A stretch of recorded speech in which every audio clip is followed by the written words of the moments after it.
Bon, voilà, on va commencer. Donc on en est à notre 10e séance sur le deuxième chapitre. Et on va essayer d'avancer aujourd'hui, de finir ce chapitre. Euh, donc, on va reprendre. On a expliqué la dernière fois qu'on parlait de l'importance de l'attachement au Talmidei Chachamim. Donc, c'est-à-dire aux grands maîtres, aux tzadikim. Pourquoi? Parce que les sages ont en fait conservé en eux un degré de conscience haut, donc celui de leur propre rapport avec le divin. Et donc, en s'attachant à eux, donc c'est-à-dire en suivant leurs enseignements, en suivant leur mode leur attitude, en prenant exemple sur leur comportement, alors nous aussi, les parties les plus éloignées de notre âme et du divin, toujours dans l'âme divine, bien entendu, mais les parties qui sont le plus en relation avec l'âme animale, eh bien, elles aussi vont pouvoir se reconnecter. Parce que tout le problème de la descente de l'âme dans le monde, c'est justement un problème de perte de connexion, donc d'une perte de mémoire, qui se joue essentiellement dans les 3 degrés d'âme dont on avait parlé, qui sont Nefesh, Ruach et Neshama. Donc dans ces 3 degrés d'âme, effectivement, on peut avoir une déperdition. Donc, la solution, c'est l'attachement au tzadikim. Pourquoi? Parce que le tzadik, par exemple, dans ses enseignements, si on parle de la chorma, dans ses enseignements, il nous livre de quelle façon il est attaché avec le divin. Et donc, il nous livre quelque part son état d'âme et son propre cheminement. Donc, c'est pour ça que en, en observant, en analysant, en étudiant ce qu'ils nous disent, on peut retrouver nous aussi un fil conducteur par rapport au divin. Alors surtout quand on étudie le Tanya, parce que le Tanya, le propre du Tanya, c'est justement de nous montrer ce fil conducteur. Donc c'est pour ça qu'il insiste souvent, on avait reparlé de l'introduction aussi, dans laquelle il parlait aussi de l'idée de savoir l'écouter à lui, le maître. Mais évidemment, on ne sent pas du tout la notion d'orgueil ou quoi que ce soit. C'est vraiment voilà, le chemin, le chemin pour reprendre conscience du divin, pour le vivre. Voilà, moi je l'ai vécu avec mon propre maître dans les écrits. Donc maintenant, je vous le donne. Donc on est obligé de passer par un contact entre vous et moi. S'il n'y a pas ce contact, seul comme ça, c'est extrêmement difficile. La Torah, elle a été donnée au Béné Israël, mais c'est passé par Moshe Rabbeinu. C'est passé par une personne qui a un degré d'âme élevé qui permet de transmettre, de faire l'intermédiaire avec le peuple. Et donc, comment dirais-je, on dit par exemple sur Moshe Rabbeinu qu'il est le Raya Mehemna, selon l'expression du Zohar. Raya Mehemna, ça veut dire le berger fidèle. Mais on peut comprendre aussi que l'expression Raya, qui veut dire le berger c'est celui qui fait paître en hébreu, d'accord? Fidèle, ça veut dire qui donne de la fidélité, qui donne de la émouna. Donc il fait paître son troupeau de émouna, de foi, de croyance, de certitude dans le divin. Alors maintenant, lui, il le fait paître de émouna, mais la émouna, ça reste aussi une expérience personnelle, c'est-à-dire intime, d'un lien, c'est-à-dire qu'on parle d'un lien intime entre moi et Dieu. Simplement, Moshe Rabbeinu, c'est celui qui peut s'immiscer dans ce lien intime et le faire grandir en moi. Donc c'est intéressant cette figure d'un homme qui est à la fois extérieur à moi, mais qui en même temps est à l'intérieur de moi.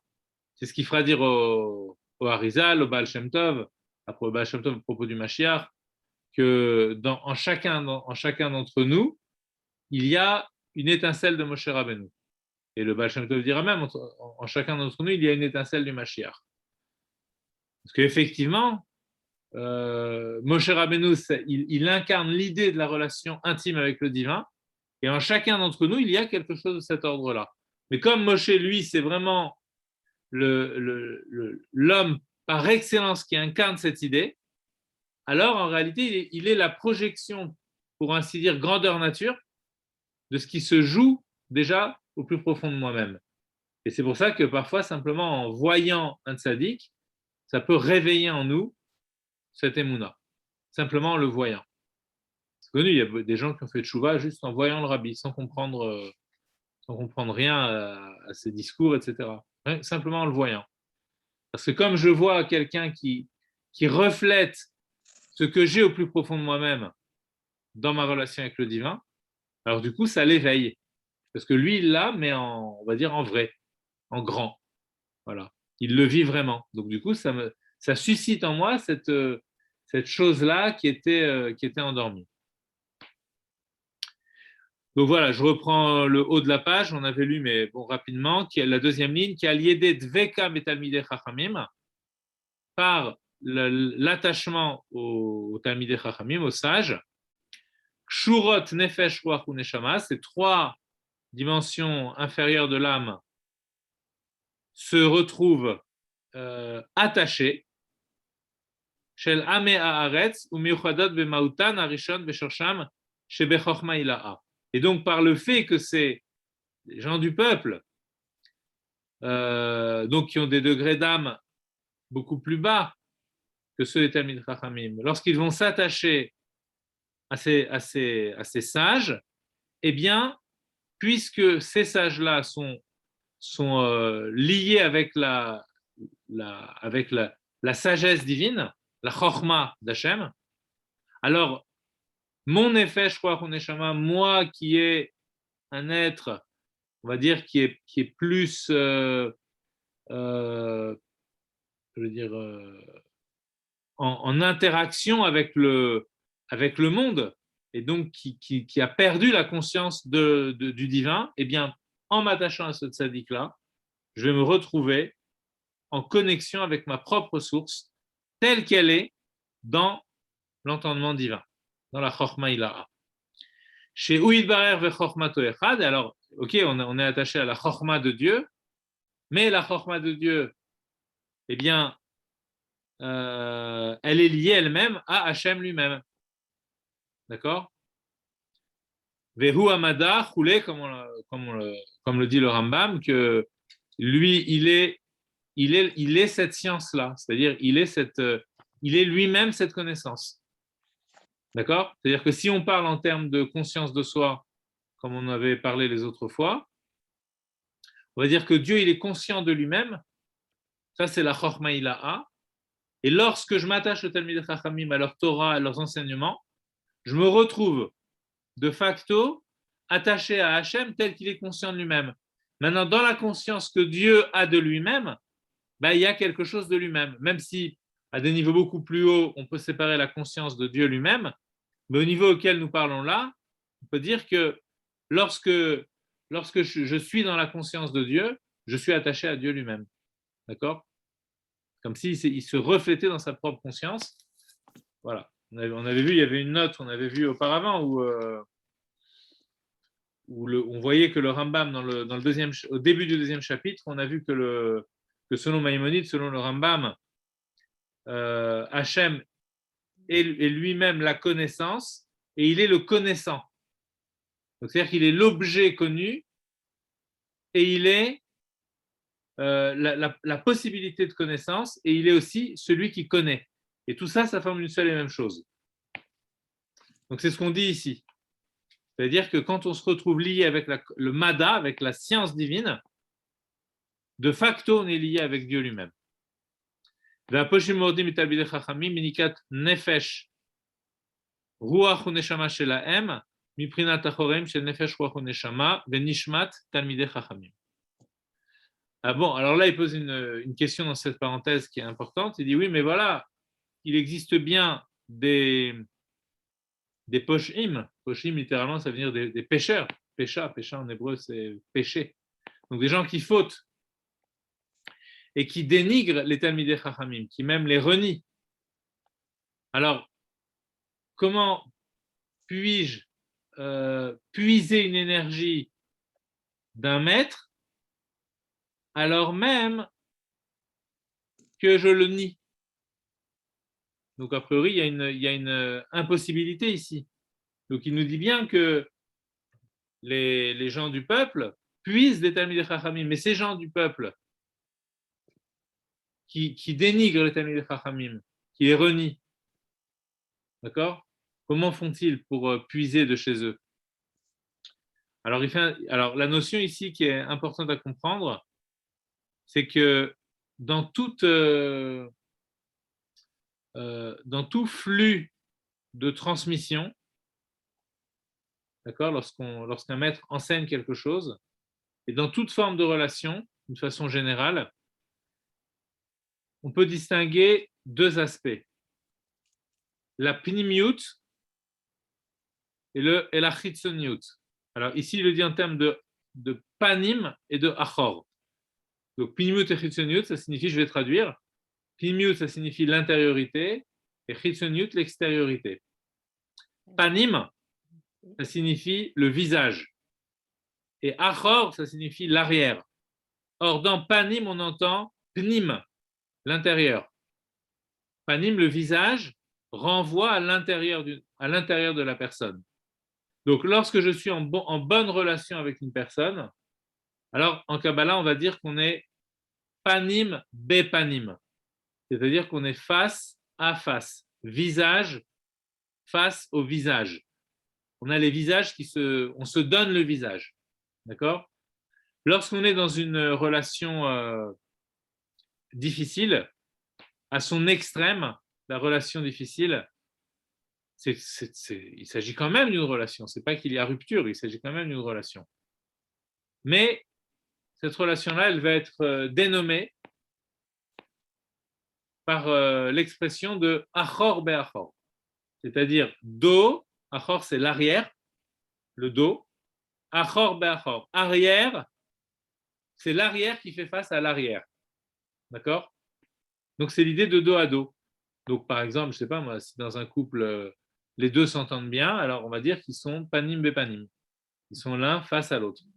Mais si ils se font la tête, par exemple, voilà, cette expression-là, faire la tête, ça veut dire quoi? C'est-à-dire qu'en réalité, on met la tête de l'autre côté. Et donc, on ne présente plus le visage au conjoint. Et donc, on devient achor be'achor. C'est une relation de distance. Alors là, les deux relations dont on a parlé maintenant, c'est panim bepanim, c'est l'idéal, et achor be'achor, c'est le pire. D'accord? Mais bien évidemment qu'il existe des situations intermédiaires. Par exemple, moi, je peux être panim en tant que mashpia, je peux vouloir donner, donc je présente mon panim, je présente mon visage. D'accord? Donc mon cœur est ouvert vis-à-vis de l'autre, mon intériorité est ouverte à l'autre, est ouverte à l'autre. Mais il peut se passer aussi l'inverse, c'est-à-dire que celui qui est en face de moi, il me fait la tête. Donc lui, il me présente le achor. Il peut se passer aussi autre chose, c'est que moi qui est mashpia, je peux faire la tête à celui à qui je pourrais donner. Je n'ai pas envie de lui donner. Voilà, il se passait quelque chose et je n'ai pas envie de. Donc à ce moment-là, je vais donner, mais je vais donner par l'arrière. D'accord? C'est-à-dire, je vais présenter mon dos pour donner. C'est imagé hein, quand on parle du dos. Ça veut dire que mon cœur n'est pas franchement ouvert vers l'autre. D'accord? À contre-cœur, c'est ça? Ouais, c'est intéressant cette expression-là aussi, à contre-cœur, comme si ça va contre le sens véritable que le cœur devrait avoir.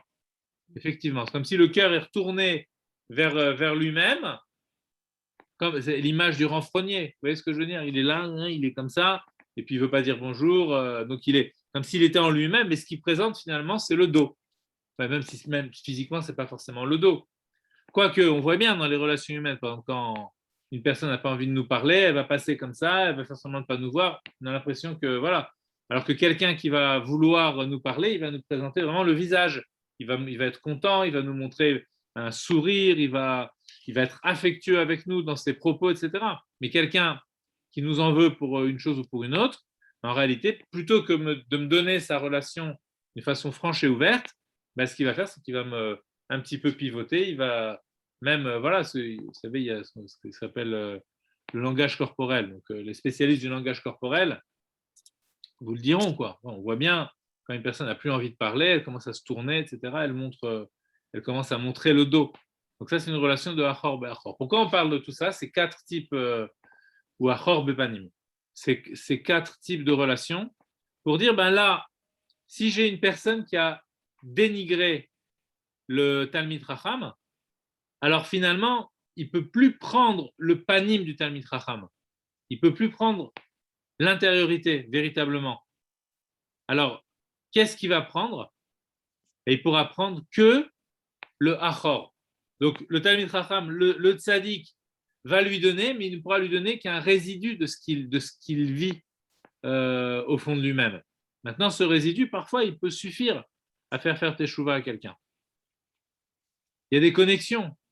Il y a des connexions entre les neshamot, si vous voulez. Donc, du coup, parfois, on peut avoir un éveil et on ne se rend pas compte que c'est du tzaddik, si vous voulez, voilà, qui est venu me chercher sans que je m'en rende compte. Mais du coup, quand le tzaddik ne donne pas le côté panim, mais plutôt le côté achor, ouais. Quel est l'objectif? Parce que quelque part, le tzaddik, son objectif, c'est d'ouvrir justement, de montrer son cœur et d'ouvrir et donner ce lien. Oui, vous avez raison. Mais d'un autre côté, c'est l'autre qui n'est pas en mesure de le recevoir. D'accord. Donc, du coup, il ne peut prendre que qu'un résidu. Vous comprenez? Parce qu'il n'a pas l'ouverture pour cela. Nous, ce dont on a parlé dans la relation humaine, on dit qu'on veut ouvrir. Il peut arriver parfois que si une personne, comment dirais-je, il y a une dispute, d'accord? On prend un exemple simple. Il y a une dispute entre 2 personnes. Donc, il y en a un qui veut faire un premier pas, mais l'autre refuse. Donc, est-ce que ça veut dire qu'il faut faire du harcèlement et insister pour que l'autre revienne? Parfois, il faut aussi savoir laisser faire l'autre. On va dire, il faut savoir, comme on dit vulgairement, il faut savoir laisser le temps au temps. Parfois, il faut que la personne revienne un petit peu de par elle-même. Quand on dit que le tzaddik, il donne que le achor, ça ne veut pas dire qu'il est fermé. Ça veut dire que ce qu'il peut donner, ça n'est que ça maintenant. Parce que s'il donne plus, l'autre ne pourra pas le supporter. Et pire, il ne le verra même pas que le tzaddik donne plus. En réalité, le tzaddik, bien sûr qu'il donne toujours plus. Par exemple, quand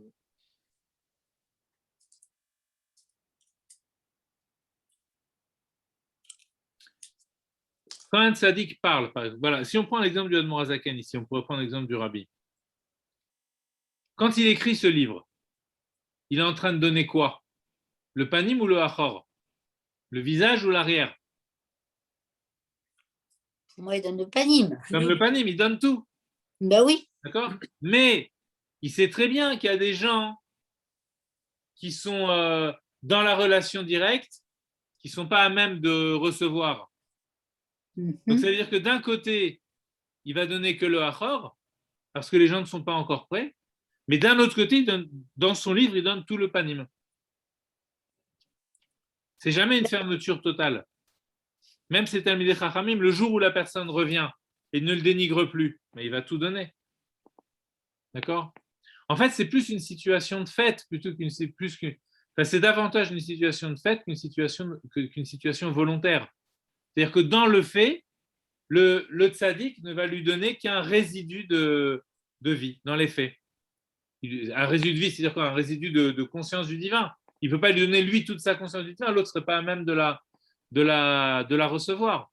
Et tout ça, ça se passe dans les connexions invisibles, si vous voulez, des consciences. Ce n'est pas quelque chose qui est...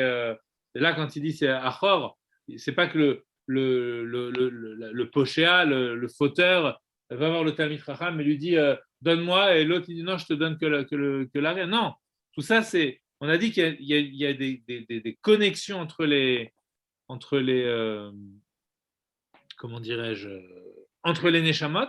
On a vu que les Neshamot étaient ramifiées, et donc elles se ramifient aux Neshamot des Tzadikim. Mais ce lien-là, il n'est pas conscient. Parce que quand on voit un Tzadik, on ne se dit pas « Ah, mais lui, c'est la source de ma Neshama, c'est le Shoresh, il est à la racine de mon âme. » Je ne le vois même pas. D'accord? Donc ça, le fait même qu'on ne le voit pas, c'est déjà du Achor. C'est déjà une relation résiduelle. Mais lui, en réalité, il le voit. Vous voyez? Donc, dès l'instant où je commence à m'ouvrir à lui, alors je me rends compte qu'en réalité, dans son Achor, il y avait tout un panim. Monsieur Belamou? Oui, oui. Moi, j'ai du mal à imaginer qu'un tzaddik ou un Talmid Chacham, il montre son dos, où il refuse de donner, où il ne peut pas donner parce que l'autre a été dans une... l'a renié. Moi, j'ai plus l'image du tzaddik ou du Talmid Chacham qui a à donner ce qu'il a à donner. C'est toujours là. Et c'est simplement que dans l'interaction, il y a eu comme si le conduit avait été bouché, mais du côté plutôt de la personne qui l'a renié. Oui. Du tzaddik. Le tzaddik, lui, toujours, il donne. Complètement. Voilà, exactement. C'est-à-dire que lui, il est dans la disposition, il est toujours là. Simplement, ce que peut prendre l'autre de cette disponibilité, de cette disposition du tzaddik, ce n'est qu'un achor. Il ne peut pas l'épuiser plus profondément. D'accord. Mais ce n'est pas le tzaddik qui va montrer son dos. Non, lui, il est toujours ouvert. La preuve, c'est que, par exemple, dans son livre, il donne tout. C'est-à-dire que lui, il est toujours ouvert. Vous voyez? C'est comme s'il nous donnait un résidu de sa conscience. En fait, si on veut le traduire en termes de conscience, c'est comme s'il nous faisait passer par on va dire, des canaux souterrains, des canaux inconscients, un résidu de la conscience que lui a du divin. Et il n'y a que ce résidu-là qui puisse filtrer au travers de l'épaisseur de ma grossièreté, j'allais dire, mais de mon ego. Il n'y a que ça qui peut filtrer. Mais en vérité, ce résidu, il peut être très, très salvateur.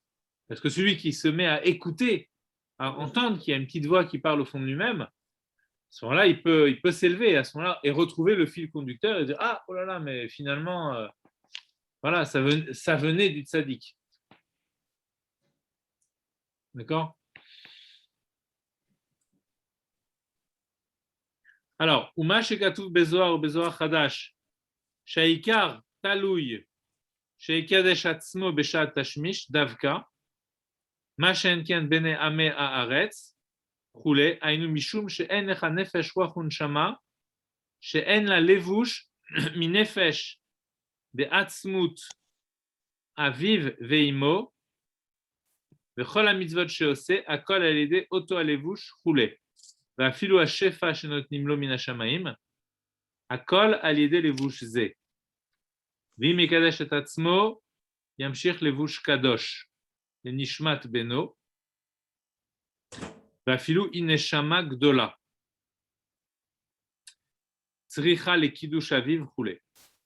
אבל הנשמה עצמה, הינה לפעמים נשמת אדם גבוה, לאין קץ, בא להיות בנו של אדם נבזה ושפל וכולי, כמו שכתב האריזל, כל זה בליקוטי תורה, פרשת וירא, ובטעמי מצוות, פרשת בראשית.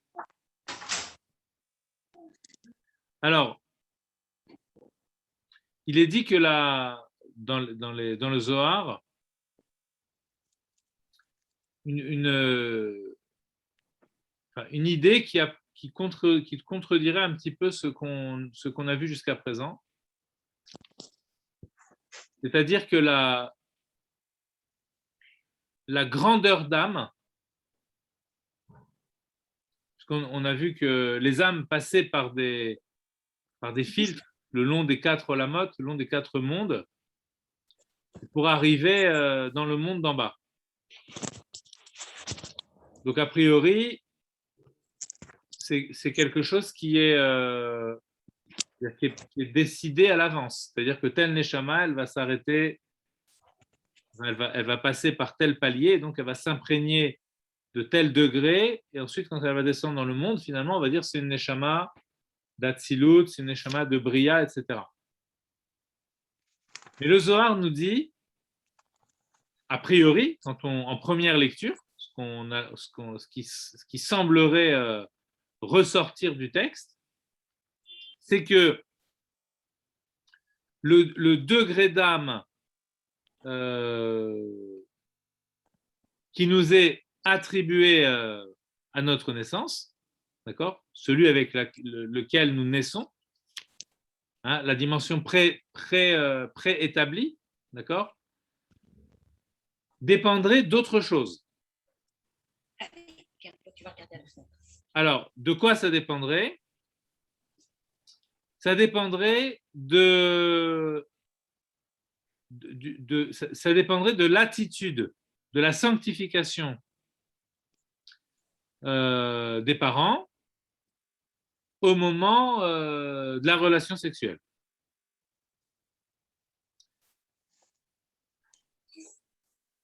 Donc, du coup, c'est quelque chose qui dépendrait des parents et qui ne serait pas, si vous voulez, donné par nature, le degré d'âme.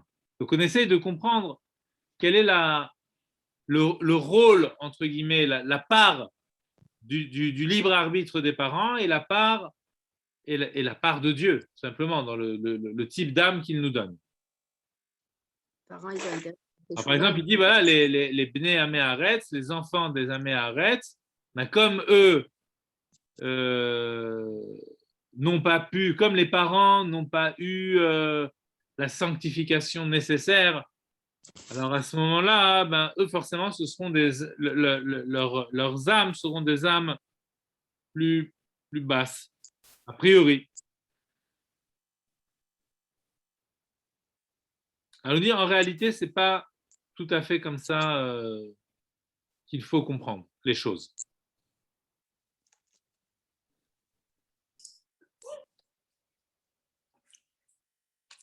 Alors,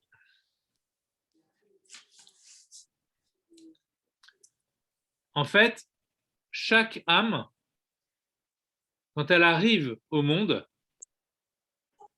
elle est dotée d'un lévouche, c'est-à-dire d'un vêtement. Et ce vêtement-là, il provient des parents. Et ce vêtement, en réalité, qu'est-ce qu'il signifie?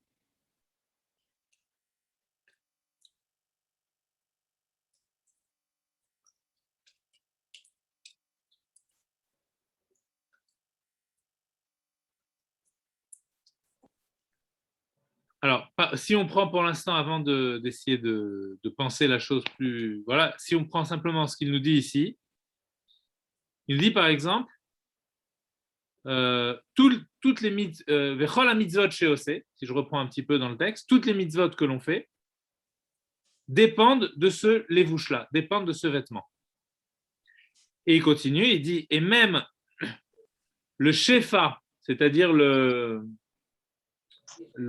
flux divin qu'on lui donne Mina Shamaim, tout passe par ce vêtement. Donc, s'il y a une sanctification adéquate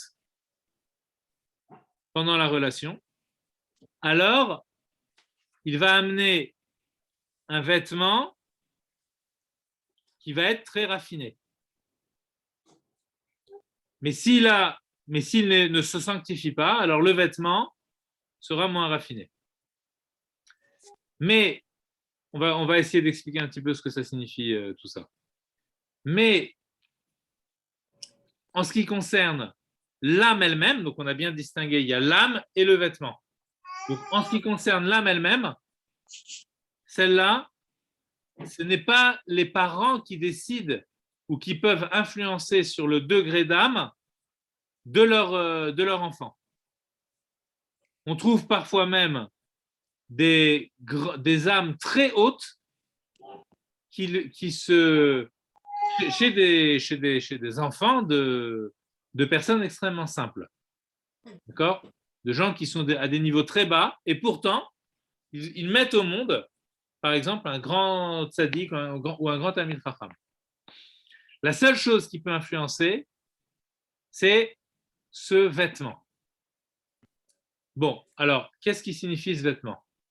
Si on peut essayer de comprendre, parce que vous avez pu le constater, je pense que le langage de la Kabbalah et dans son sillage le langage de la Chassidoute est à chaque fois un langage imagé. Il y a beaucoup de métaphores pour parler des choses de l'âme. Pourquoi? Parce que l'âme, c'est immatériel. Or, on n'a pas les outils pour penser l'immatériel. Et donc, il nous faut des images qui nous permettent de mieux percevoir ce qui se passe dans ce qui n'est pas de l'ordre de la matière. Donc, ce que nous dit ici le Admor HaZaken, c'est que lorsque l'âme se constitue, lorsque, le nouvel être qui va naître se constitue, il y a énormément de choses, d'éléments qui vont constituer sa personnalité, qui vont constituer ce qu'il est. Alors d'abord, il a un corps. Donc on a vu, le corps provient de la semence masculine et aussi féminine. Ensuite, il a une âme. L'âme, elle provient du divin. Mais le complexe corps-âme va aussi avoir une relation au monde et une relation au divin. Qu'est-ce que ça signifie avoir une relation au monde? Ça veut dire que dans quelle mesure mon moi, mon ego, est en rapport avec autrui, par exemple. De quelle façon il est en rapport avec autrui? Donc, il s'agit là d'une certaine, j'allais dire, une certaine sagesse, une sagesse dans le sens d'une certaine transparence. Vous allez avoir des gens qui vont vouloir dans la relation à l'autre toujours s'imposer. Je caricature évidemment, mais c'est pour essayer de montrer un petit peu l'idée, et mettre en avant leur ego. Donc cette mise en avant, c'est le vêtement. Il nous dit ici que le vêtement, c'est le vêtement qui permet de faire les mitzvot. C'est-à-dire, c'est la même idée. De quelle façon je fais ma mitzvah? Est-ce que je la fais avec une transparence à l'égard du divin, ou est-ce que je la fais avec un ego qui dit voilà, moi je fais? Donc c'est plus l'âme elle-même, comprenez? C'est l'attitude. Et cette attitude-là, elle puise sa source dans l'attitude parentale. Comprenez, les parents donnent deux choses. Ils donnent la matière, corporelle, mais ils donnent aussi par leur attitude. C'est-à-dire quoi par leur attitude? Ça veut dire par leur façon d'être. Est-ce que au travers de la relation, ils n'auront cherché qu'une satisfaction personnelle, ou est-ce qu'ils auront cherché aussi, une dimension d'être ouvert à l'autre. Vous voyez, pour le dire, voilà, c'est très allusif, hein, si vous voulez, quand on dit au moment de la relation, etc., c'est très allusif. Mais pour rester simple, il y a cette idée de ne pas trop en chercher, si vous voulez, voilà, d'être ouvert à l'autre, de sentir qu'il y a là une mitzvah, de sentir que la relation, c'est quelque chose qui sert à construire quelque chose et qui n'est pas simplement tourné comme malheureusement c'est de plus en plus le cas aujourd'hui, où chacun voit l'autre, et ça se traduit après aussi dans les relations physiques, etc., bien entendu, où chacun voit l'autre comme un objet susceptibles de lui apporter du plaisir. Ben, les gens pensent que les relations sont, on va dire, que le fœtus qui va naître de cette relation en sortira indemne. Ben voilà, la Kabbalah nous montre que non. Qu'il y a quelque chose qui se transmet au travers de la relation qu'on a avec l'autre, qui se transmet à l'enfant. Donc il y a ces deux composantes. Fécondation in vitro. Pardon? Ouh là là. Oui, fécondation in vitro. Joker. Parce que là, Et bah oui, mais bon, il y a ça- quand même des enfants qui naissent de là, donc comment on fait pour eux, les pauvres? C'est vrai. C'est vrai. Je pense que c'est pareil. Je pense que c'est pareil. Comment c'est pareil? C'est pareil. Même si c'est Oui, pas. mais c'est à quel Alors, dans la moment relation qu'on in calcule vitro, que- je connais pas trop, mais c'est quoi? C'est l'homme qui fait Non. sortir son. Tout seul, ça veut dire il se fait. Prélèvement, fécondation extérieure et repositionnement. Ouais, mais il y a plusieurs choses. Ça veut dire qu'il peut y avoir aussi Soit des embryons, alors une c'est vraie bizarre. relation et ensuite ils vont prélever. C'est ça? Mm. Il y a des cas de figure où. Oui. Mais ça, c'est. D'accord. Mais si c'est une vraie relation, Prélèvent bah, chez voilà, la l'homme, kavana, elle ils peut se faire. prélèvent chez la femme, ils font dehors et après ils remettent chez la femme. Mais effectivement, il y a une sélection en plus des embryons avant de remettre chez la femme. Donc vous imaginez les difficultés. Non, mais c'est. Oui, d'accord, mais Une question encore plus difficile, il y a c'est ceux qui. Non, mais attendez, en réalité, même s'ils reprélèvent, le lait-vouche, lui, ça ne fait pas partie du visible. Vous comprenez, ça ne change rien. On va dire que tous les embryons auront eu. Voilà, vous montrez dans des trucs voilà, techniques, mais voilà, il faut y penser par rapport, si vous voulez. Enfin, ce qu'on a dit ici ne va pas contredire ce qui se passe dans la fécondation in vitro. Même si l'homme doit faire ça, puis à la en principe c'est assourd, mais même s'il doit faire ça seul, ben, c'est évident qu'il devra avoir la kavana, que c'est pour avoir un enfant, et avoir la kavana qu'il aime sa femme, et avoir la kavana, etc. etc. Si En vous fait, voulez, c'est l'état il le d'esprit. fait que dans un but de satisfaction personnelle, c'est sûr qu'il va manquer quelque chose, on va dire, j'allais dire, dans l'altruisme de l'enfant. Enfin, D'accord. après, voilà, chacun après a son libre arbitre, etc. Ça veut dire que nous, dans ce qui nous est donné de faire, vous voyez, de la même façon que, on va dire à une personne, il faut que tu sois en bonne santé pour avoir une relation sexuelle, parce que sinon, bah, le sperme peut être très fragile, etc. Et ça peut faire naître un enfant qui sera fragile. Donc, par rapport à ce qu'on va manger, etc., on va essayer de prendre des choses qui vont pouvoir renforcer la vitalité, la vitalité du spermatozoïde. Donc, ça, c'est évident qu'il y a quelque chose, si vous voulez. Il y a une relation qu'on voit de façon directe. Après, même pendant la grossesse, il faut que la mère soit en bonne santé pour que le fœtus soit aussi en bonne santé. D'accord? De la même façon, sur le plan rouhani, cette semence, elle porte en elle quelque chose de spirituel qui est, j'allais dire, agrémenté de l'attitude de la personne. Même si sur le plan physiologique, ça ne se voit pas. Donc, ils nous disent, ici, il y a, de la même façon qu'il y a une transmission physique et qu'il y a une transmission d'âme, de la même façon, il y a aussi la transmission de ce qui fait un petit peu l'intermédiaire entre les deux, ce lait-vouche. C'est pour ça que ce lait-vouche-là, ça serait un petit peu comme une forme de disponibilité. Vous pouvez avoir quelqu'un qui a une grande âme et qui a des attitudes qui sont extrêmement viles, extrêmement basses, grossières. C'est l'intention qui compte, en fait. Voilà. Et parfois, inversement, on peut avoir une âme qui va avoir qui va être basse au niveau de ses aptitudes spirituelles, parce qu'elle proviendrait d'un niveau spirituel du monde de Asiya qui serait le monde, qui serait la dimension archétypale de son âme à lui. Alors donc du coup, il se retrouve dans un degré, il naît avec un degré plus bas. Mais par contre, ses parents, qui étaient des gens raffinés, eh bien, ont essayé d'être dans une vraie fusion pendant le rapport, dans quelque chose qui n'est pas simplement égocentrique. Alors du coup, l'enfant qui va naître va être aussi, son lait-vouche, il va être plus raffiné.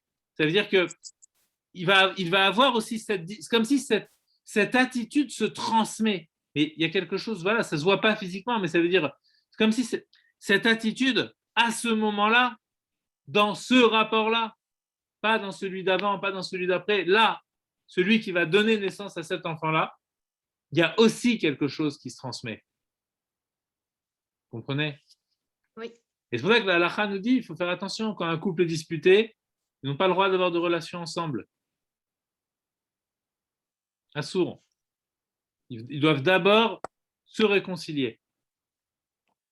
On voit les conséquences que ça peut avoir après sur les enfants.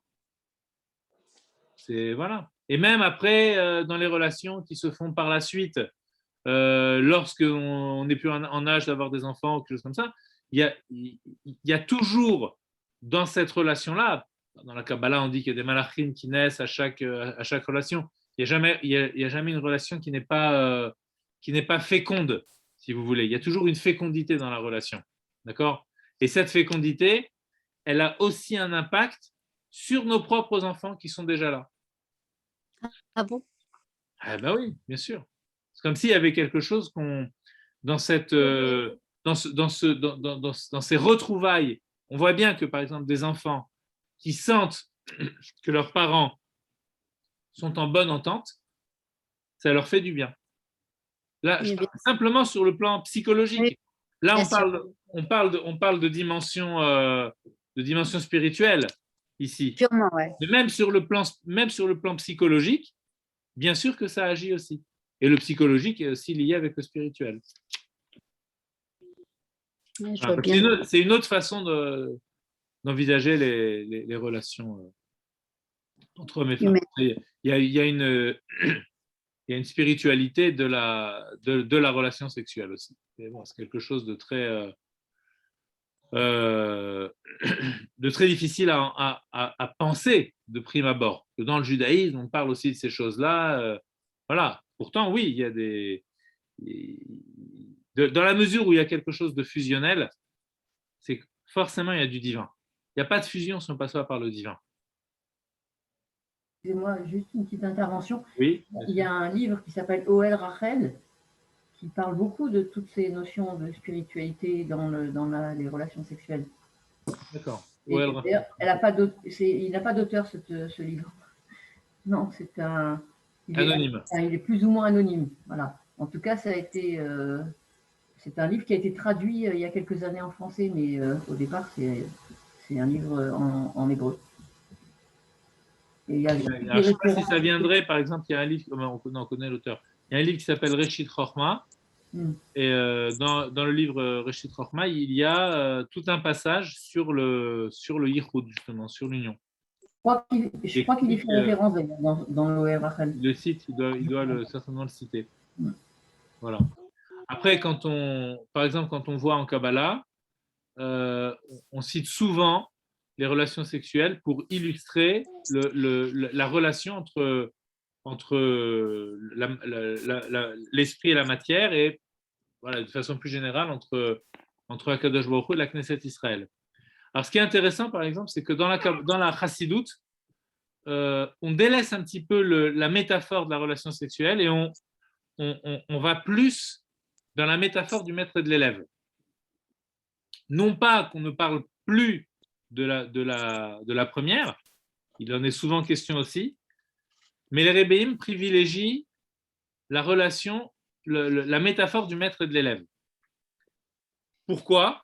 Parce que dans la métaphore du maître et de l'élève, il est question d'un éveil de conscience de façon claire, alors que dans la relation sexuelle, il n'est pas question de ça. Enfin, en tout cas, on n'en parle pas. Il est question d'une fusion, d'accord? Il est question de l'apparition d'une intimité, mais non d'une conscience. En réalité, on pourrait dire que le mashal du maître et de l'élève, par certains aspects, le mashal du rapport est un mashal qui est plus en amont, c'est-à-dire qui va prendre les choses dans leur côté plus vivant, d'accord? Mais l'aboutissement, c'est le mashal du maître et de l'élève, parce que finalement, ce qui doit se transmettre, c'est une conscience de la fusion entre le divin et l'humain, et le juif dans un premier temps. C'est pour ça qu'on passe par la conscience du maître et de l'élève.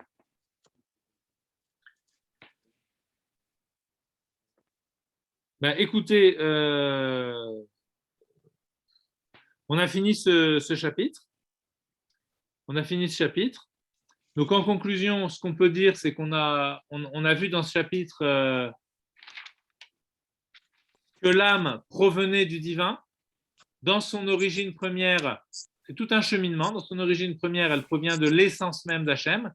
Elle en est un chélek. Et puis ensuite, elle va se diversifier en suivant le modèle, la matrice des mondes spirituels. Elle va elle-même se ramifier. On développera plus précisément dans le 3e chapitre cette notion-là. On s'est intéressé au problème de la diversité des âmes, alors même qu'elles proviennent d'une source unique, et on a compris qu'elles étaient en réalité des modalités d'expression de cette unicité, mais qu'elles n'étaient pas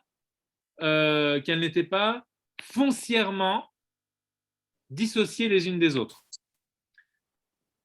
Ensuite, on a vu ce qu'il fallait faire pour retrouver ce sentiment d'unicité, d'accord, qui passe par les Talmidei Chachamim. Et pour finir, dans la dernière partie du chapitre, on s'est intéressé aux différents degrés d'âme et au rapport que les parents pouvaient avoir avec l'âme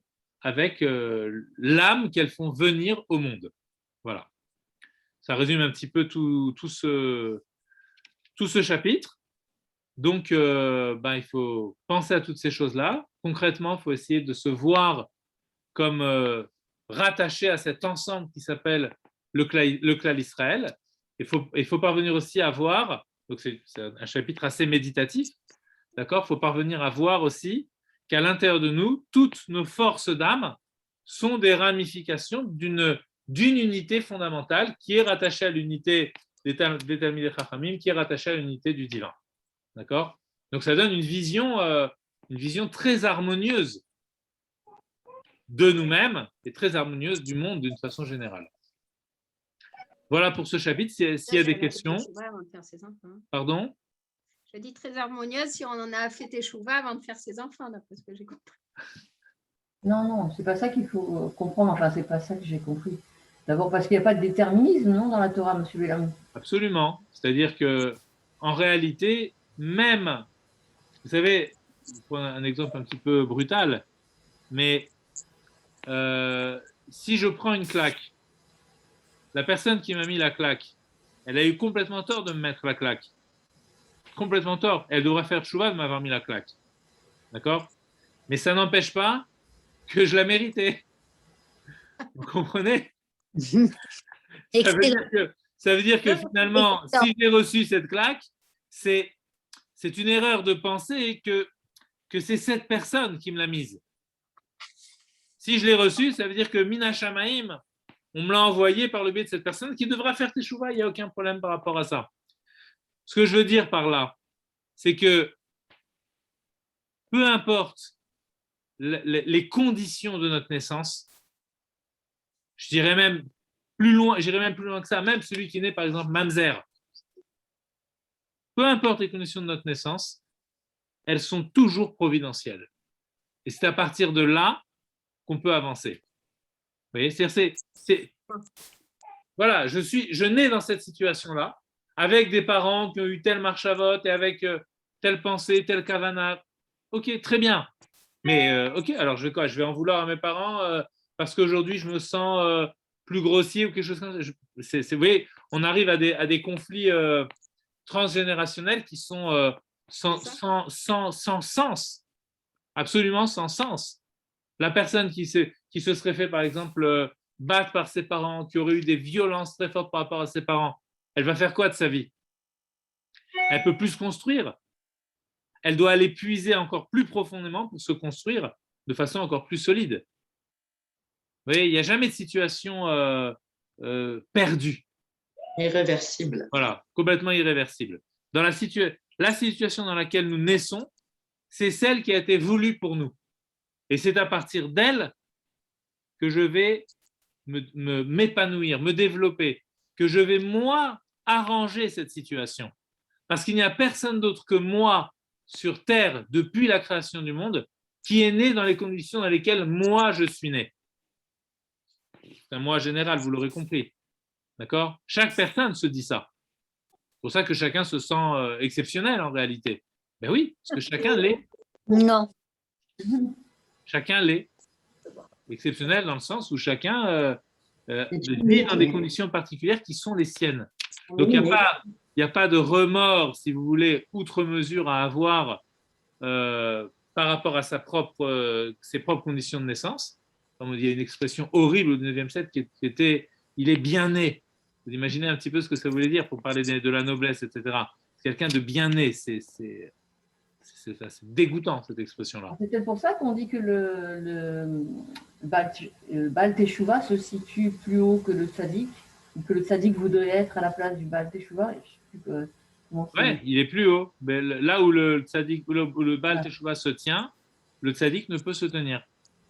Voilà, parce qu'effectivement, il va devoir aller puiser encore plus en amont pour pouvoir retrouver sa relation à Dieu. Et c'est en réalité le plaisir qu'on procure au divin.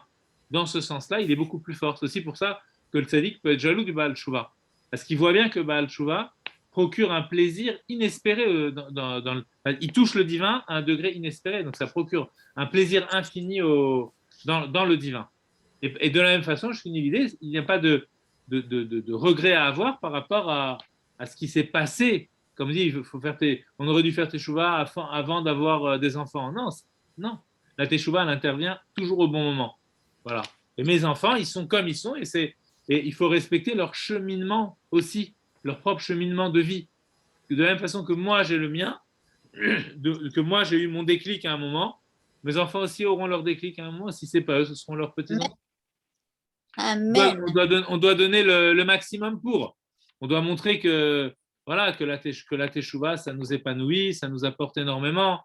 Voilà. Après, si on devient, on va dire, très autoritaire à cause de la religion, etc., c'est sûr qu'on va renvoyer une image à nos enfants de quelque chose d'extrêmement austère, et donc ce sera très, très, très difficile. Et encore une fois, dans tous les couples, ça peut arriver. Parce que même avec tout ce que je vous dis, on peut toujours faire des erreurs. Même les gens qui ont vécu ça, des gens qui ont fait Teshuvah et qui s'imaginent que pour leurs enfants, ce sera normal. Et il y a combien d'enfants de Baal Teshuvah qui vont dans l'autre sens complètement.